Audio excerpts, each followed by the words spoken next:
کیونکہ نکاح میں کافی وقت لگتا ہے اور دلہا کی طبیعت خراب ہونے کے باعث بڑی مشکل ہو جاتی ہے۔ بہرحال دوسرا دن رخصتی کا تھا اور پھر یہ ہوا کہ بارات دلہا کے بغیر آ گئی، کیونکہ دلہا میاں کو بخار کے ساتھ یرقان کا مرض بھی لاحق ہو گیا تھا، یعنی پھر وہی اتفاق۔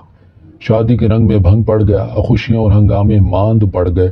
بھلا دلہے کے بغیر رخصتی کا عمل ہو سکتا ہے؟ شادی حال میں آتے ہوئے مہمان بغیر دلہا کے بارات دیکھ کر عجیب سرگوشیاں کر رہے تھے۔ کسی نے کہا کہ لڑکا شادی کے لیے تیار ہی نہیں تھا، تو کوئی دلہا کی پسند کوئی اور بتا رہا تھا، کوئی جہیز اور لین دین کا مسئلہ بتا رہا تھا۔ غرض کے لوگ اپنی طرف سے جو دل میں آ رہا تھا بلا تکلف اظہار کر رہے تھے، مگر دلہا کی والدہ یعنی میری ساس نے سب کو سمجھایا کہ طبیعت زیادہ خراب ہونے کی وجہ سے دلہا کو بارات کے ساتھ نہیں لایا گیا، مگر رخصتی کے وقت ضرور بلوایا لیا جائے گا۔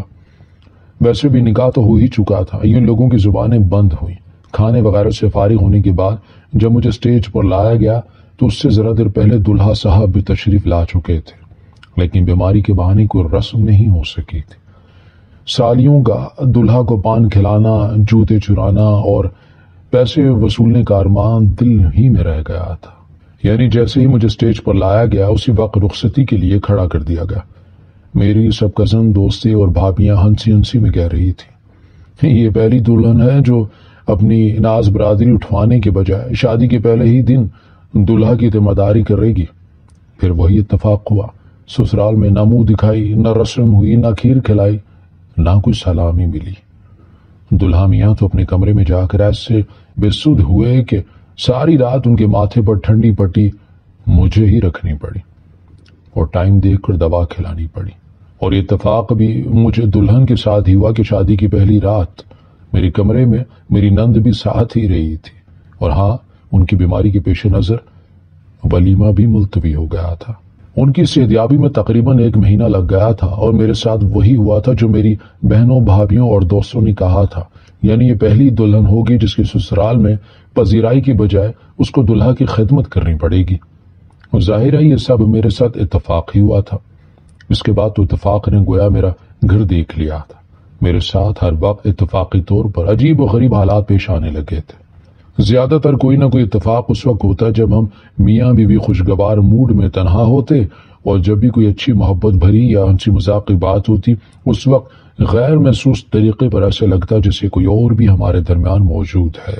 میرے شوہر کے چہرے کے رنگ اڑ جاتے، ان کی رنگت پیلی پڑ جاتی اور مجھے بھی ایک عجیب بے چینی اور خوف محسوس ہوتا۔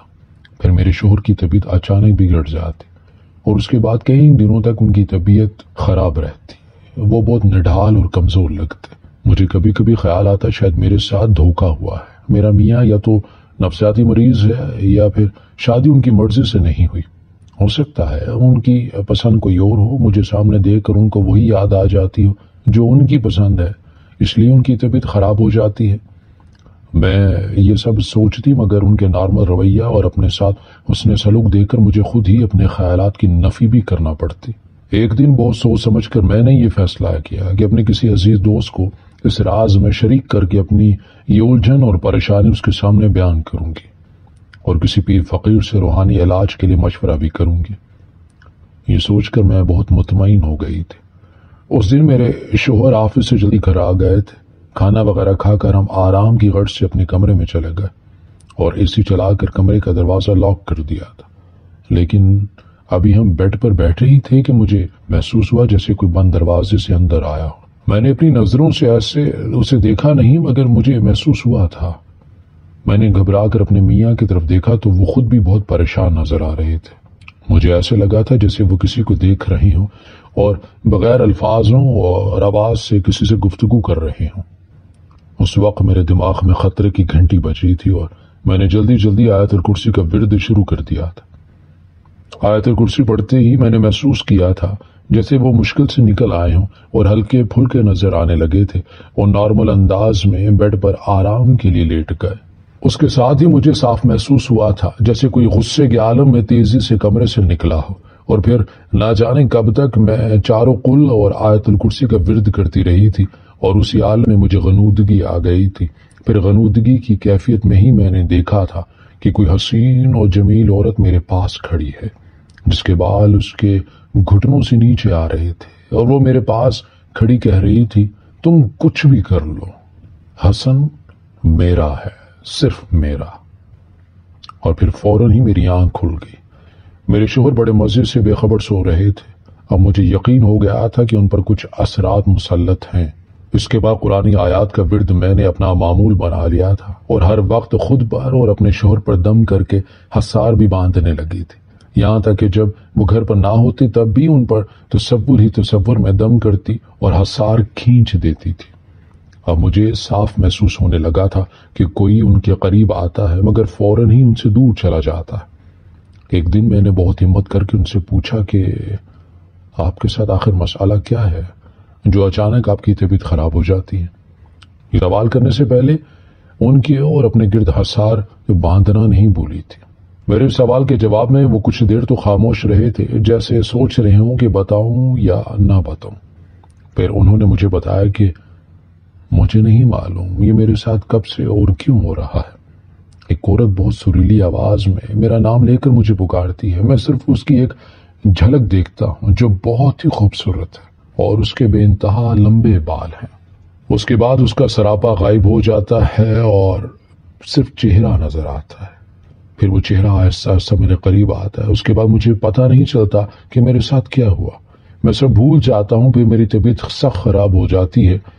میں کئی دنوں تک معاف ہو جاتا ہوں۔ میرے میاں نے اپنی زندگی سے جڑا یہ راز میرے سامنے افشاں تو کر دیا تھا، لیکن شاید یہ راز کھلنے کے بعد وہ غیر انسانی مخلوق بھی نڈر ہو گئی، کیونکہ اب اس کے میرے میاں حسن کو پکارنے کی آواز مجھے بھی آنے لگی تھی۔ اب تو وہ غصے بھری آواز میں کہنے لگی تھی حسن میرا ہے، صرف میرا ہے، جبکہ پہلے صرف محسوس ہی ہو رہا تھا۔ میں نے بھی قرآنی آیات کے ورد کو اپنا معمول بنا لیا تھا۔ ایک روز میری ایک نہایت قریبی عزیز دوست نے مجھے ایک روحانی علم رکھنے والی خاتون باجی کے بارے میں بتایا۔ وہ اس طرح کے مسائل یعنی عصبی اثرات وغیرہ کا علاج کرتی ہیں، مگر وہ صرف عورتوں سے ہی بات اور ملاقات کرتی ہیں۔ میں نے فوراً ان خاتون کے پاس جانے کا پکا ارادہ کر لیا تھا، لیکن پھر وہ اتفاق آڑے آ گیا تھا۔ جس دن میں نے اپنی اس دوست کو بلایا تھا، اس کے ساتھ ان باجی کے پاس جا کر اپنا مسئلہ بتانا تھا، عین اسی دن میرے شوہر کی طبیعت اچانک خراب ہو گئی اور وہ آفس نہیں گئے۔ اس صورتحال میں ان کو تنہا چھوڑ کر نہیں جا سکتی تھی، اور پھر اسی طرح کے اتفاقات میرے ساتھ پیش آتے رہے۔ میں اپنی تمام کوشش کے باوجود اپنے شوہر کے مسئلے کے لیے کہیں نہیں جا سکے، مگر اس دوران وہ مخلوق پابندی سے آتی اور حسن پر اپنا حق جتاتی کہ حسن میرا ہے، صرف میرا۔ لیکن اب یہ ضرور ہوا تھا کہ وہ مخلوق حسن کے پاس پابندی سے آتی تو تھی، مگر فوراً واپس بھی چلی جاتی۔ ایسا یقیناً میری قرآنی آیات کی پڑھنے کی وجہ سے ہوا تھا۔ اس طرح سے 3 سال گزر گئے۔ میری گود ابھی تک ہری نہیں ہو سکی۔ میری ساس نے 1-2 ڈاکٹر سے میرا چیک اپ کروایا، سب کا ایک ہی جواب تھا، کوئی کمی نہیں، کوئی خرابی نہیں، سب کچھ نارمل ہے۔ اللہ پر بھروسہ رکھیں اور اس کی رضا پر راضی رہیں۔ اس دوران وہ مخلوق ہفتہ 10 دن کے وقفے سے حسن کے پاس آتی رہی۔ اب تو مجھے اس کا وہ انسانی روپ والا چہرہ نظر آنے لگا تھا۔ اکثر رات کو جب ہم لوگ بے خبر سوتے رہتے، ایک انجانی آہٹ سی میری آنکھ کھل جاتی تھی اور میں دیکھتی کہ وہ مخلوق میرے شوہر کے چہرے کے قریب جھکی ہوتی، مگر میرے جاگنے اور متوجہ ہونے پر فوراً غائب ہو جاتے۔ پھر 1-2 دن میرے شوہر نڈال اور کمزور محسوس ہوتے تھے۔ گزرتے وقت اور حالات کے ساتھ میں نے اس غیر انسانی مخلوق کو اپنی انجانی سوتن کے طور پر قبول کر لیا تھا اور اس کے مقابلے پر اتر آئی تھی۔ قرآنی آیتوں کے ورد کی وجہ سے ہی وہ میرا کوئی نقصان تو نہیں کر پا رہی تھی، مگر اپنے اس دعوے کو بہت شدت کے ساتھ میرے کان میں ایک سرگوشی کی صورت میں دہرانے لگی تھی کہ حسن صرف میرا ہے، صرف میرا۔ ایک روز میری ساس صاحبہ نے مجھے ایسی لیڈی ڈاکٹر کا بتایا تھا جو دوا کے ساتھ روحانی علاج بھی کرتی تھی۔ انہوں نے مجھ سے کہا تھا، دلہن تم کل میرے ساتھ چلنا، میں تمہیں ان بزرگ ڈاکٹر صاحبہ کے پاس لے جاؤں گی جو تمہارا چیک اپ کرنے کے ساتھ ساتھ کچھ دم وغیرہ بھی کر دیں گی۔ میں جی اچھا کہہ کر خاموش ہو گئی تھی، مگر دل میں خوش بھی ہوئی تھی کہ اگر وہ ڈاکٹر صاحبہ واقعاً کوئی بزرگ ہستی ہوئی تو میں انہیں اصل مسئلہ بتا دوں گی، کیونکہ میرے دل میں بھی وہ شدید خواہش تھی کہ میری کوئی اولاد ہو، لیکن پھر وہی اتفاق آڑے آ گیا تھا۔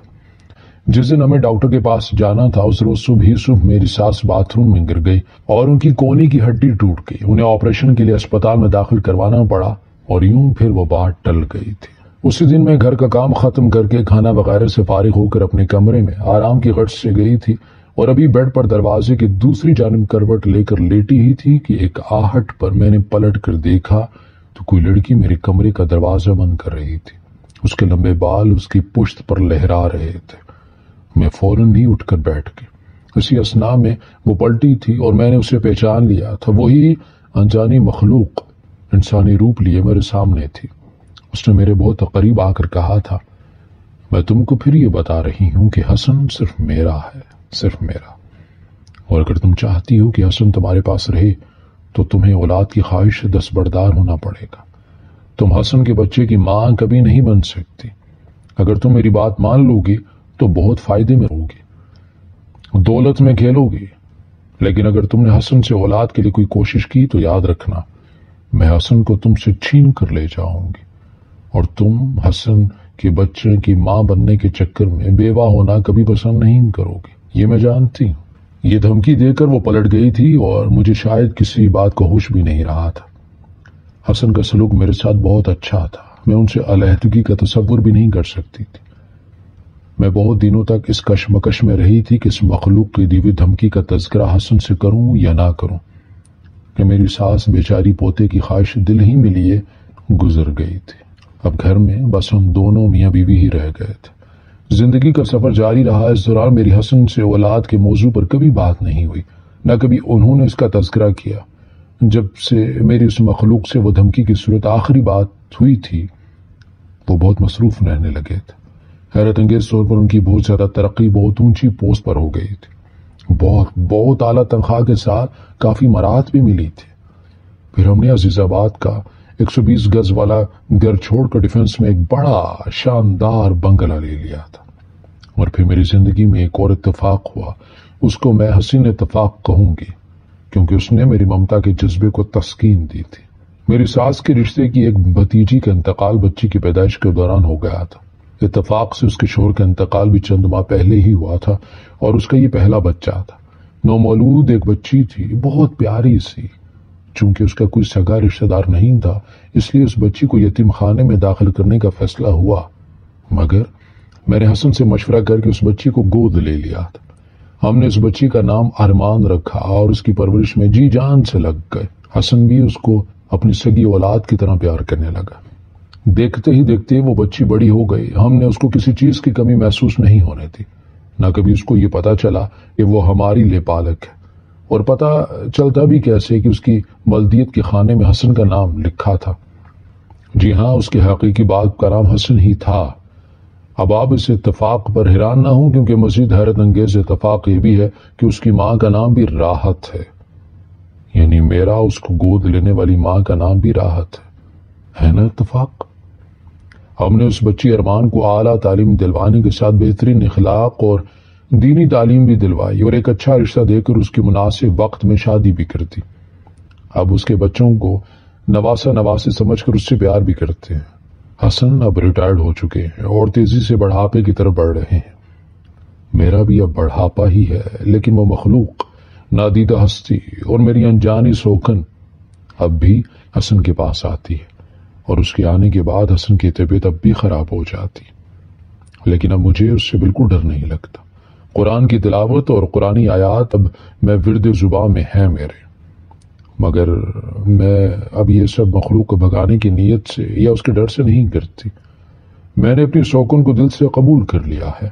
اب مجھے معلوم ہوا ہے کہ محبت کا جذبہ ہر مخلوق کے دل میں معجزن ہوتا ہے. حتیٰ کہ جانور بھی محبت کی زبان سمجھتے ہیں اور محبت کا جواب محبت سے دیتے ہیں. میری انجانی سوکن کو میرے شوہر سے واقعا محبت ہے, اس لیے اس نے مجھے یا ان کو کوئی نقصان نہیں پہنچایا. اور ہاں, اب مجھے اس بات کا بھی یقین ہو گیا ہے کہ میرے ساتھ اتفاقی واقعات یا حادثات اسی مخلوق کا کرشمہ ہے. ہماری ویڈیو اگر آپ کو پسند آئی ہے تو ضرور لائک کیجیے. اپنی رائے دینا چاہیں تو کمنٹس کیجیے. اچھی لگے تو شیئر کیجیے. اس کے ساتھ ساتھ اگر آپ نے ہمارا چینل سبسکرائب نہیں کیا تو ضرور کیجیے اور بیل آئیکن پر لازمی کلک کیجئے تاکہ ہماری ہر آنے والی ویڈیو آپ تک بر وقت پہنچ سکے۔